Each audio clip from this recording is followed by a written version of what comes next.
Today we'll be dealing with commercialization of agriculture in India under British colonial rule.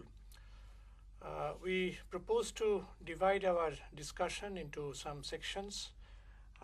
First is the introduction, followed by commercialization of agriculture, and here we will deal with four different regions: North and Central India, then Western India, then Eastern India, and after that we have South India. And after that, in the next section, we will deal with the beneficiaries of the commercialization of agriculture. Who were the actual beneficiaries? Were they the Indian people, the basic masses, or the British capitalists and their collaborators?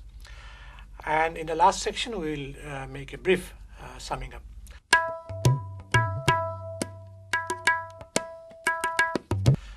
So we begin with the first one, that is the introductory part. Now, in fact, the establishment of colonial rule in our country brought about fundamental changes in Indian society. Indian society was feudal in the earlier period. Now, after the advent of colonial rule, establishment of colonial rule, it became colonial and semi-feudal in character. And agriculture was the field where the colonial rulers, ruling classes, first devoted their main attention. And we have already pointed out that three important land settlements were made in three different regions of the country: the permanent settlement in Eastern India, the Raitwari settlement in South India, and Mahalwari settlement in northwestern or parts of central India. And the main aim of all these land revenue settlements was to establish colonial rule on a stable foundation, so that there would be more revenue earning, and there would be, of course, a landed elite class which would serve as one of the main props of colonial rule. Now, commercialization of agriculture was another important outcome, which also was part and parcel of the same process of consolidation of colonial rule. And in fact, its main purpose was to convert Indian agriculture into a raw material supplying appendage to metropolitan Britain.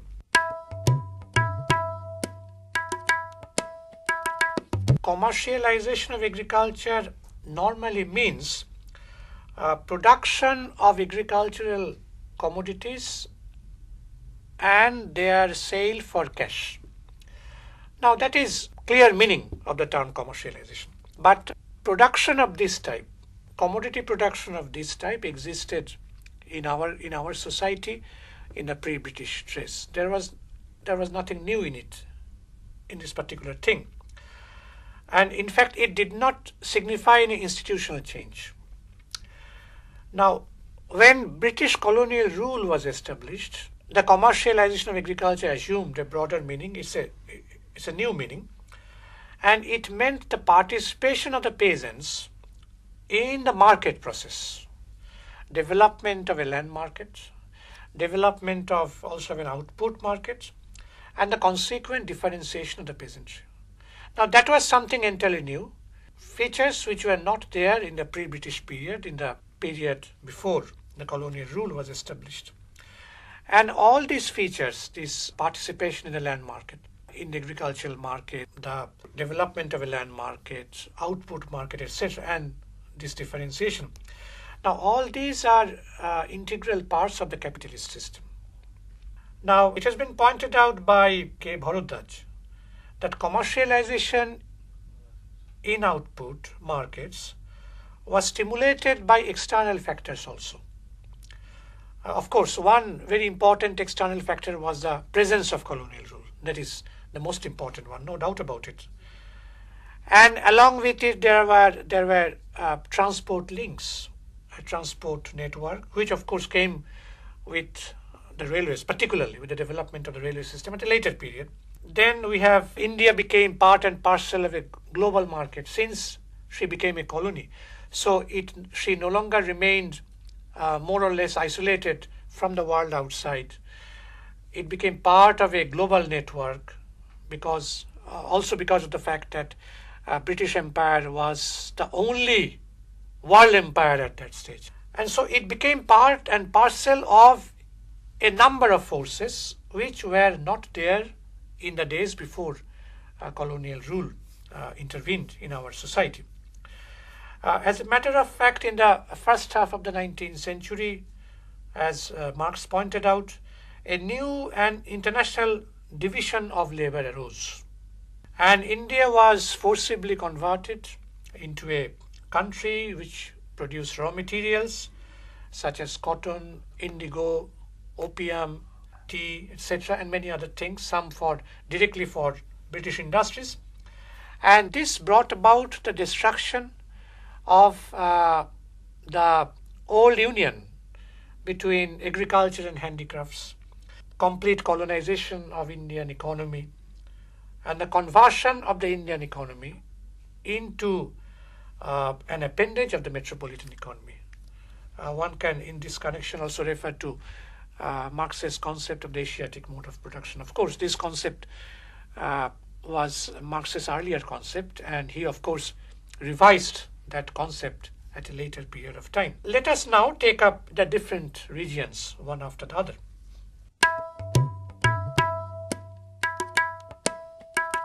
We begin with the north and central India. That is the northwestern side, Punjab side, where we have the Mahalwari settlement. Mahalwari settlement was introduced here. Now, in the backward regions of the Punjab, such as the western part, the southeastern part, the peasants were drawn into the whirlpool of commerce by a number of factors. One, of course, was excessive revenue and rent.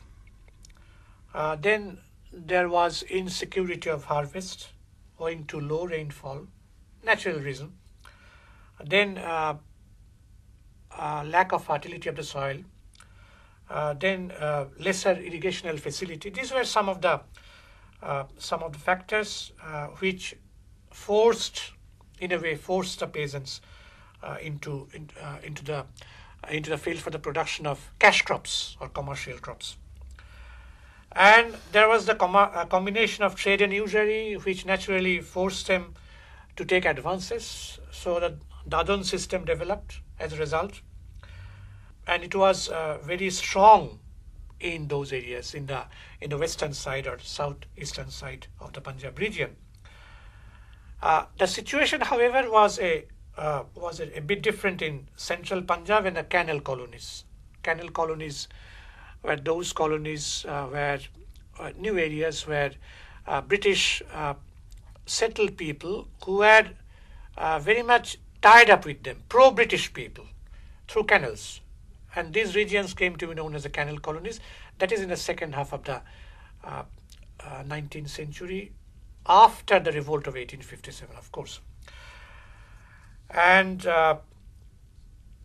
in fact, irrigational facility was available, which ensured greater production of cotton, greater production of sugarcane, and some other changes had also been taking place in the international scene, international field, and we have the opening of the Suez Canal, and then we have the expansion of the railways, the setting up of the introduction of the railway system from the mid-19th century, particularly after the revolt of 1857, and it was the expansion of the railways and also the opening of the Suez Canal, both of which facilitated the export of both food as also non-food crops. And in the fertile tracts of the Punjab, the credit market generally was dominated by agriculturist moneylenders, mortgagee, who did not have much interest in trading. They were moneylenders. They lent money, gave daduns lent money to the peasants to pay their revenues, and they lent it against their homes, which were mortgaged, which had to be mortgaged to them before the peasants could take advances, take money from these moneylenders and others. And this section concentrated only on mortgage debt. This section, They were not generally traders, but one section, they totally were confined to this mortgage trade. It has been pointed out by M.L. Darling that in most parts of the province, agricultural moneylenders were common. Most of the areas one can see these moneylenders and others. And when the peasants failed to pay off their debt to the moneylenders, they had to part with their land, their own plots of land, to this new class. So they became landless, totally landless. And what is true of the Punjab area region is also true of Bengal. In Bengal too, we have from then on we have the rise of the Juddar Mahajans, and it was more or less a similar pattern. And what we find is that there was thus a large-scale alienation of the peasantry from the land, vast alienation. They were impoverished, they were deprived of their land, they had to part with their land because they had taken advances, they had taken money, borrowed money, could not repay it, and it was very difficult to repay money. And so they had to part with their land, they lost their land. And in fact, there are some available data for the alienation of peasant holdings in some districts of Bihar between 1885 and 1895. And these show that in about 80% cases of alienation, mostly by the mortgage, the alienees were riots. And in Punjab, agriculturist moneylenders were by 1929 responsible for 75% of the mortgage debt of the province, as they marketed the major portion of the agricultural surplus. So it was a newly emerging money lending class, feudal class. They were not capitalists. And they exploited them, they coerced them. They were the newly rising class in whose hands were concentrated sufficient amount of money, and they acted as collaborators of the foreign rulers, of the colonial rulers. Now we pass on to the case study of Western India.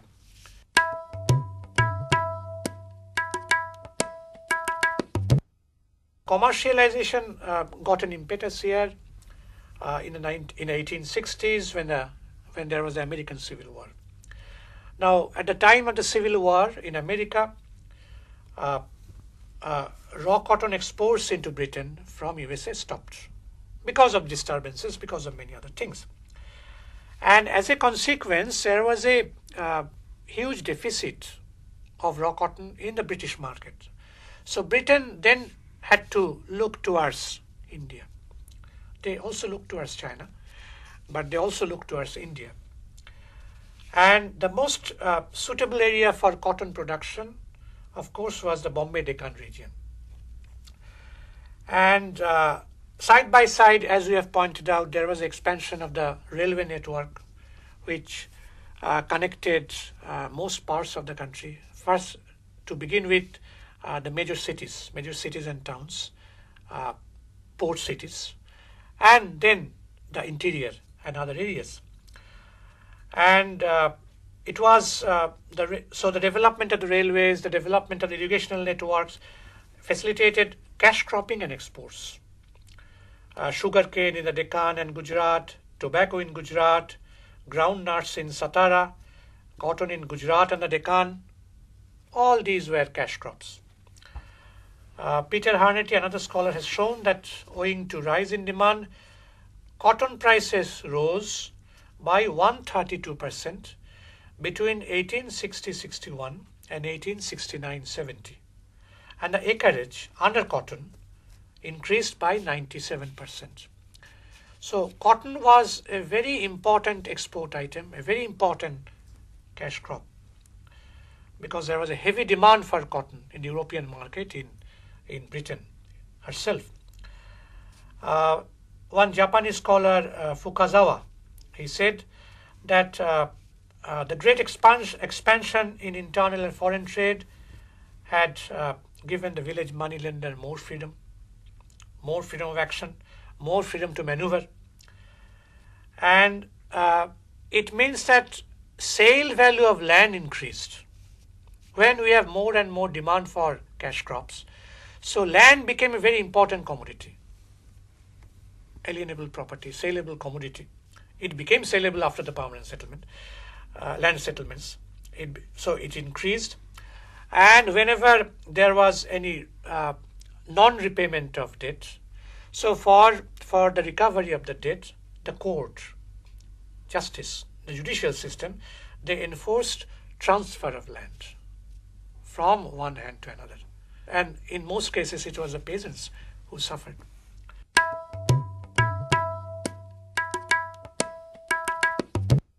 In Eastern India, we have the permanent settlement. So land revenue was fixed in perpetuity. And the Jamindars, who became the new owners of land, legal owners of land, which was conditional upon their payment of land revenue on time within the stipulated date. Now, they, by virtue of their powers, provided by the acts of 1799, 1812 and 1819, they enhanced their rents. They had their own rents. They enhanced their rents. And by the middle of the 19th century, the company government had been able to suppress another thing, and that was there was an enormous variation of the coinage system. We have the cowrie system. Cowrie system was very much there. Seashell. Now that was replaced by silver or gold. Exchange, medium exchange. So gold and silver, these coins became the medium exchange rather than the cowries. And when more and more silver coins, gold coins were available in the market, there was a growth of the money market. With the circulation of money, there was a growth of the money market. And through a series of networks of credit, this universally accepted medium it extended to other regions also. It became the general feature. Gradually, it became the general feature. And the question of payment of an increase in rent was to be appreciated against the perspective of a uniform coinage system also. There should be this the British also did. So a uniform coinage system came. You'll have to that was to be accepted as a sole medium of exchange in course of time. Now, according to an estimate between 1793 and 1880, rent increased, the amount of rent increased from 120% to 180% in several districts of Bengal. And naturally, the peasants, the small peasants, would always be anxious to pay the land revenue because if they can't pay the land revenue, then you will have to part with the land. So, in their eagerness to pay their rent on time, to revenue on time, they borrowed money. They had to borrow money. And again, that could not be repaid in many cases. So they were forced to part with their land. And again, the case of land alienation, it is very much there. Now, it has been observed by C. Grant that in order to cultivate his land, the peasant sought the assistance of moneylenders, the agricultural moneylenders, and in fact he mortgaged the crop before actually it was sown. Crop was mortgaged before it was actually sown. And it has been pointed out by another scholar, Amit Bhaduri, that the indebtedness of the cultivators was so vast that there was hardly a distinction between a subsistence crop and a commercial crop. Subsistence crop like rice and a commercial crop like jute. Otherwise, this distinction is very much essential, whether to determine the extent of commercialization of agriculture. But the distinction is being blurred because of the indebtedness of the cultivators and the choice of the crop. What crop would be chosen for cultivation? That was to be decided again by the moneylenders, by the merchants and others.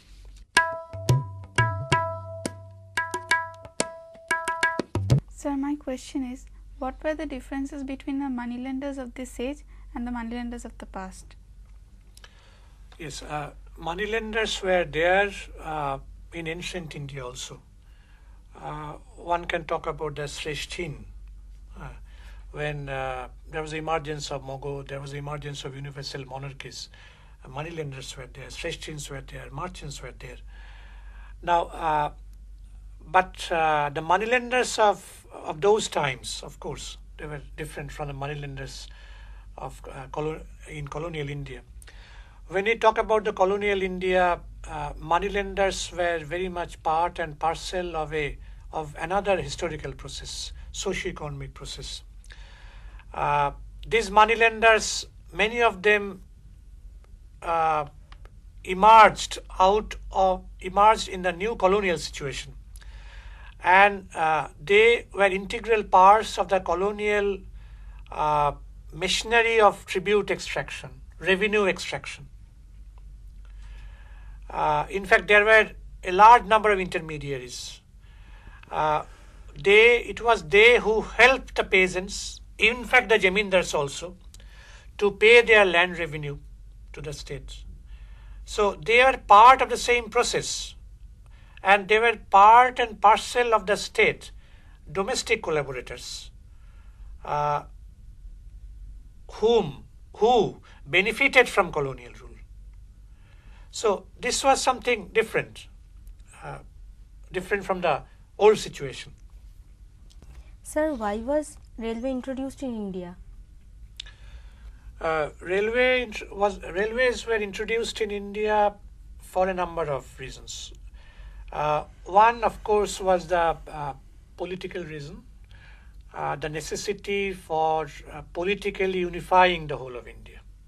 It was the British who first united all India politically.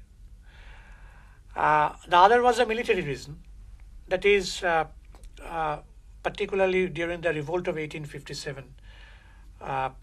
It was very difficult for the British government to send troops to suppress mutiny, to suppress rebellions in many parts. And so they felt the necessity to establish transportation, communication network, farm communication network, so that there would be steady and quick, swift movement of troops from one place to another. And there was another reason, third reason, and that is first you extract raw material, send the raw material to the port cities for the shipment abroad, and then when foreign products would come to the ports, and then in order to sell them in the interior, so goods had to be shifted from the port cities to the interior. So railways were also needed for that. So it was these reasons, the political reason, the military reason, and also this economic reason. These were some of the reasons, important reasons, which influenced the colonial government to introduce the railways in India.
Today we'll be dealing with commercialization of agriculture in India under British colonial rule.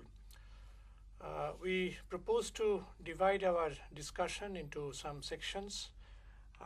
First is the introduction, followed by commercialization of agriculture, and here we will deal with 4 different regions: North and Central India, then Western India, Eastern India, the Raitwari settlement in South India, and Mahalwari settlement in northwestern or parts of Central India.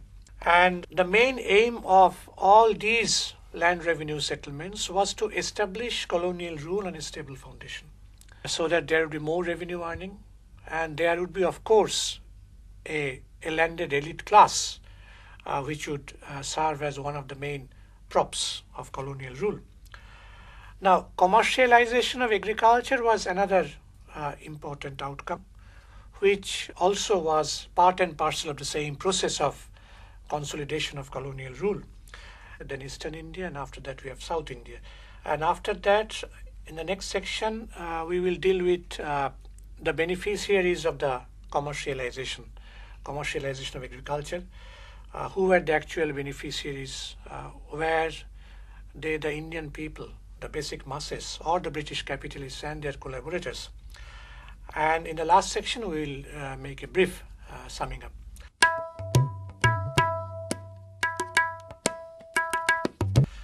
So we begin with the first one, that is the introductory part. Now, in fact, the establishment of colonial rule in our country brought about fundamental changes in Indian society. Indian society was feudal in the earlier period.